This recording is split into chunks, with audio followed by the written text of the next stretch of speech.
Dans quel monde vivons-nous? Dans quel monde vivons-nous? Dans quel monde vivons-nous? Dans quel monde vivons-nous? Soyons honnêtes avec nous-mêmes. Nous vivons dans un monde de quoi? D'argent, de violence, de sexe, de mensonges. Tout le monde court après quoi ici-bas? L'argent, le dieu des non-croyants. N'y a-t-il pas beaucoup de personnes qui ont été kidnappées pour l'argent? N'y a-t-il pas beaucoup de personnes qui ont été tuées pour l'argent? Ces objets de fer et de papier, car c'est ce qu'ils sont. Nous y avons attaché beaucoup trop d'importance, sans nous rendre compte que viendra un jour où ils ne nous serviront plus à rien. Tout le monde aujourd'hui fait sa vie en croyant être immortel, car c'est plus ou moins le cas. Qui pense vraiment à la mort? Qui se dit un jour « je ne serai plus là » en y pensant sérieusement? Nous vivons et travaillons que pour une chose, les biens de cette vie d'ici-bas. Mais où sont nos provisions? Où sont nos provisions pour la vie de l'au-delà? Quand vous partez en voyage dans un autre pays, déjà à l'avance, vous réservez vos billets de transport, vos chambres d'hôtel, vous mettez depuis plusieurs mois de l'argent de côté. Il y a toute une préparation, n'est-ce pas? Et pour combien de temps? Combien de temps durera ce voyage? Une semaine? Un mois? Mais il y a toujours un retour. Mais gardez bien constamment à l'esprit qu'il y a un voyage auquel il n'y aura pas de retour. Et cette fois, pas d'amis ou de famille qui viennent avec vous, pas de téléphone pour appeler au secours en cas de problème, rien que vous enfermé dans cette boîte. Car fuyez-la autant que vous voulez, vivez sans y penser autant que vous voulez, la mort nous frappera tous. Quand allons-nous mourir? Dans 50 ans? Dans 20 ans? Ce jour viendra, oui. Mais si ce jour était demain? Accident de voiture, arrêt cardiaque, chute mortelle, peu importe. Êtes-vous prêt à faire ce voyage? Avez-vous préparé ce qu'il vous faut pour le présenter à votre Seigneur? Car ce jour viendra bien plus vite que vous l'imaginez. La mort que vous fuyez va certes vous rencontrer. Ensuite vous serez ramené à celui qui connaît parfaitement le monde invisible et le monde visible, et qui vous informera alors de ce que vous faisiez. Imaginez-vous enfermé dans cette boîte sous terre, cloîtré sans que personne ne puisse vous aider. Et les deux anges apparaissent devant vous. Et là, vous avez maintenant la certitude que le prophète avait dit vrai. Et vous vous posez la question, qu'ai-je fait de ma vie? Qu'ai-je fait sur terre? Vouloir m'acheter une maison? Vouloir m'acheter la dernière Mercedes? Qu'ai-je fait? Quand ai-je remercié celui qui m'a donné mon père, ma mère, ma nourriture, ma santé?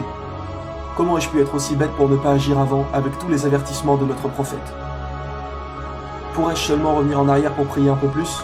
En y réfléchissant bien, qu'est-ce que 5 minutes de prière dans une journée comparé aux heures que j'ai passées sur ces sites interdits, sur ces heures passées au cinéma, au casino, en boîte de nuit? En y réfléchissant vraiment, à toutes ces heures perdues, qu'est-ce que cela m'a apporté?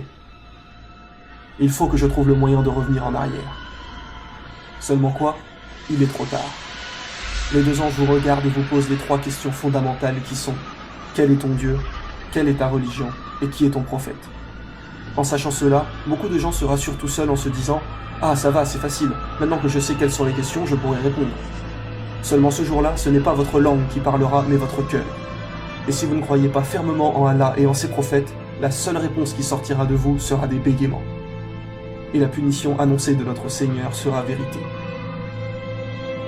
Pour ceux qui auront été pieux, les anges leur ouvriront une porte de l'enfer et leur diront « Voilà ce que vous auriez eu si vous n'aviez pas cru en Allah. » Puis ils leur ouvriront une porte du paradis et leur diront « Voilà ce que sera votre récompense pour avoir été pieux sur terre. » Et pour ceux qui n'ont pas cru, les anges leur ouvriront une porte du paradis et leur diront « Voilà ce que vous auriez eu si vous aviez cru en Allah. » Puis ils ouvriront une porte de l'enfer et diront « Voilà votre destination pour votre médisance. »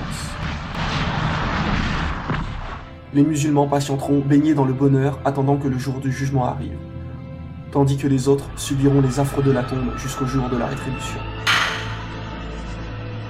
Et quand toute âme sera morte et qu'il ne restera plus rien de la terre, alors le jour du jugement dernier arrivera. Nous serons tous terrifiés, affolés, chargés de nos fardeaux. Et malheur à celui qui aura tourné le dos à la religion, car il supportera une charge bien lourde. Allah nous dit en parlant des non-croyants qui ne pensent qu'au bien d'ici-bas, ces gens-là aiment cette vie éphémère et laissent derrière eux un jour bien lourd, le jour du jugement dernier. Car inévitablement, toute âme se présentera devant Allah et répondra de ce qu'elle a œuvré. C'est pour cela que notre bien-aimé prophète l'a répété 2 fois dans son dernier sermon. Il nous a dit « Souvenez-vous, un jour vous vous présenterez devant Dieu et vous répondrez de vos actes. » Et ça y est, ce moment arrive. Imaginez-vous tous ces moments où nous avons pensé à Dieu, à comment cela allait être, à ces moments de doute, d'hésitation. Et ça y est, Allah est devant nous. Plus de doute, nous le voyons avec l'œil de la certitude. Et vous savez que devant toute la création, vos actes vont être révélés. Toutes les choses abominables que vous avez commises en secret seront mises à jour. Pensiez-vous vraiment que personne ne vous regardait? Certes, Allah est parfaitement connaisseur de ce que vous faites. Il sait ce que vous cachez ainsi que ce que vous divulguez. Ce jour-là, nous serons tous réunis, personne ne se reconnaîtra. Les gens s'interrogeront entre eux, et alors viendra la balance avec vos livres et la pesée de vos actions. Car tout au long de votre vie sur terre, 2 anges ont inscrit chaque fait et geste que vous avez commis. Et les non-croyants diront alors, « Malheur à nous, qu'est-ce que ce livre qui n'oublie aucun petit ou grand péché ?» Il y aura bon nombre de péchés que vous-même auront oubliés, mais que notre Seigneur, lui, n'oublie pas. Ce jour-là, nul refuge pour vous, et vous ne pourrez point nier vos péchés. Tout se retournera contre vous, votre corps dira ce qu'il a fait, vos proches, qui ne vous reconnaîtront plus, diront ce que vous leur avez fait. Donc comportez-vous toujours de la manière la plus convenable possible avec les autres. Notre bien-aimé prophète a dit, « Ne blessez personne afin que personne ne puisse vous blesser. » Celui qui aura fait le poids d'un atome de mal le verra, et celui qui aura fait le poids d'un atome de bien le verra également. Et celui dont les bonnes actions pèseront lourd dans la balance, nulle crainte à son sujet. Et celui dont les bonnes actions seront légères, alors malheur à lui, car l'enfer sera sa récompense. Une fois la pesée faite, viendra le passage qui vous mènera à l'enfer ou au paradis, selon ce que vous avez œuvré sur terre. Ce passage se nomme le Sirat.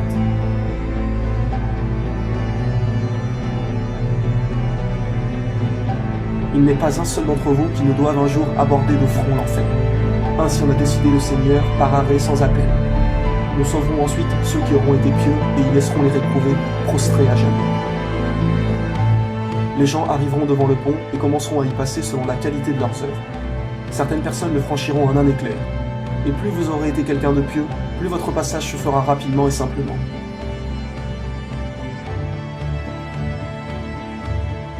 Mais inversement, si vous n'avez pas cru, plus vos mauvaises actions seront nombreuses, plus il vous sera difficile de traverser. Le pont se trouve dans l'obscurité la plus totale. Les croyants auront une lumière qui les éclaireront selon leurs œuvres. Donc le pieux musulman n'a aucune crainte à se faire. Sa lumière sera grande et lui éclairera bien le passage. Pour certaines personnes, celle-ci sera faible et s'éteindra par moments, tandis que d'autres n'en auront pas du tout. Des crochets attraperont les mécréants et les feront chuter dans le feu de l'enfer.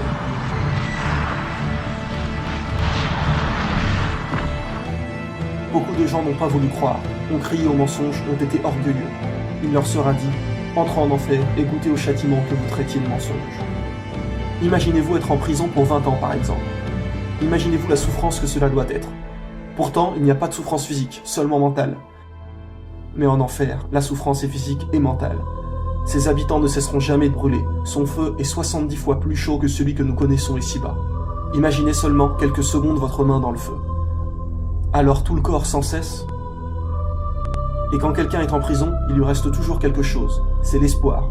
Quelqu'un qui reste 20 ans en prison, il se dira toujours « un jour je finirai par sortir ». Il y a toujours un but qui vous fait avancer, une lueur au bout du tunnel. Mais en enfer, ce n'est pas pour 20 ans, ni pour 100 ans, mais pour l'éternité. Imaginez un peu ne jamais en sortir. Quand nous subissons quelque chose, nous savons qu'il y a une fin. Alors nous avons toujours espoir, et cette pensée qui nous dit qu'un jour cela se finira. Mais en enfer, il n'y a pas de bout du tunnel, il n'y a pas d'issue. Allah nous dit que nos peaux seront plus épaisses pour bien brûler, et qu'une fois brûlées, ils nous donneront une nouvelle peau pour souffrir de nouveau. Cela est intéressant car nous avons découvert récemment que les terminaisons nerveuses sont dans la peau. C'est-à-dire que si vous vous brûlez la peau, vous allez avoir mal, mais une fois brûlée, si vous remettez cette partie au feu, vous n'aurez plus mal, car la peau est déjà consumée. Et que nous est-il dit ? Certes, ceux qui ne croient pas en nos révélations, nous les ferons entrer dans le feu. Chaque fois que leur peau sera consumée, nous leur en donnerons une autre en échange, afin qu'ils goûtent au châtiment. Certes, Allah est puissant et sage. Réfléchissez bien à ces choses-là, car après, il sera trop tard. Au jour de la résurrection, Dieu demandera à celui des damnés dont le châtiment sera le plus léger. Si tu possédais tout ce que tu voulais sur la terre, tout l'argent du monde, le donnerais-tu pour te racheter ? Il dira oui. Et Dieu lui répondra, je t'avais pourtant demandé bien moins que cela. Mais tu as préféré t'enfler d'orgueil et ne rien savoir. Mais tu as préféré t'enfler d'orgueil et ne rien savoir. Tu as préféré t'enfler d'orgueil et ne rien savoir.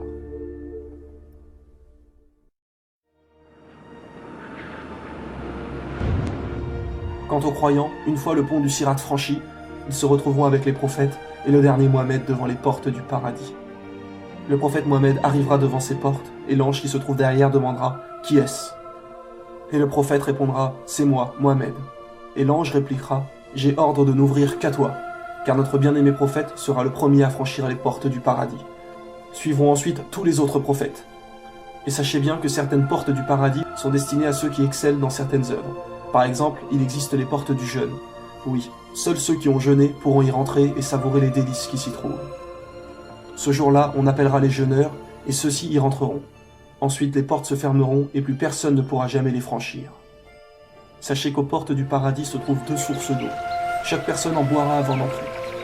La première source vous fera devenir grand et beau, et vous demeurerez tous à l'âge éternel de 33 ans. La deuxième source vous retirera de vous tout mauvais sentiment. La jalousie sortira, l'orgueil, la fierté, le mensonge, la violence, etc. pour ne laisser place qu'au bien. Hâtez-vous vers le pardon de votre Seigneur et vers un jardin large comme les cieux et la terre. Préparé pour ceux qui craignent Allah.